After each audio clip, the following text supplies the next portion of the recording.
Nagtayo ako ng negosyo.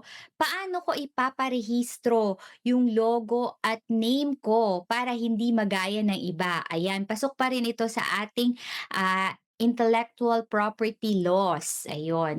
So Mm, unang-una, 'di ba, Attorney M, yung name hmm, ipaparehistro mo siya sa DTI o yung ating Department hmm. of Trade and Industry.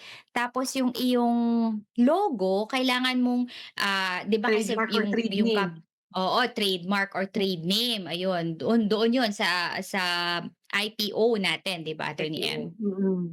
yun. So, Mm. dapat po iparehistro kung gagamitin niyo po yung logo bilang trademark or trade name, kailangan pong iparehistro.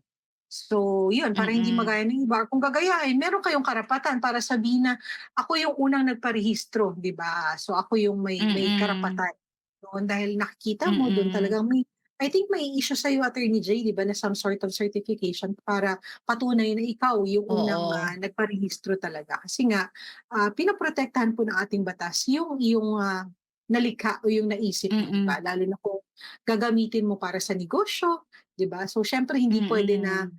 yung kakumpitensya mo o yung ibang kumpanya o ibang tao ay gagayahin yung logo mo o yung pangalan mo kasi isipin nila, "Ay, ang witty, ang galing nun, 'di ba? Gayahin ko rin." So, para maiwasan po yung gano'ng oo.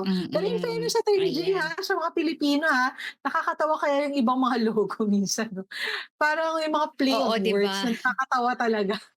So, ang witty din talaga ng mga Pilipino, napaka-creative. So, ayan. Oh, yun nga So, kami lang, naka-research minsan oo, minsan hindi rin hmm, talaga naiiwasan na na nagagaya. Kaya lang 'di ba mm, sinasabi nga lagi nakalagay nga 'di ba sa ating IPL na, kapag originally created, sa'yo 'yan. Pero for your additional mhm, protection, kailangan yes, iparehistro mo na rin para meron kang hmm, legal basis later on na talagang sa'yo 'yan, 'di ba? For example, yung mga, awit or lyrics ng kanta or melody, 'di ba copyright 'yun. mhm, 'Pag name naman or logo, trademark naman yon, 'di ba, Attorney M? yes, oo, Ayun. agree.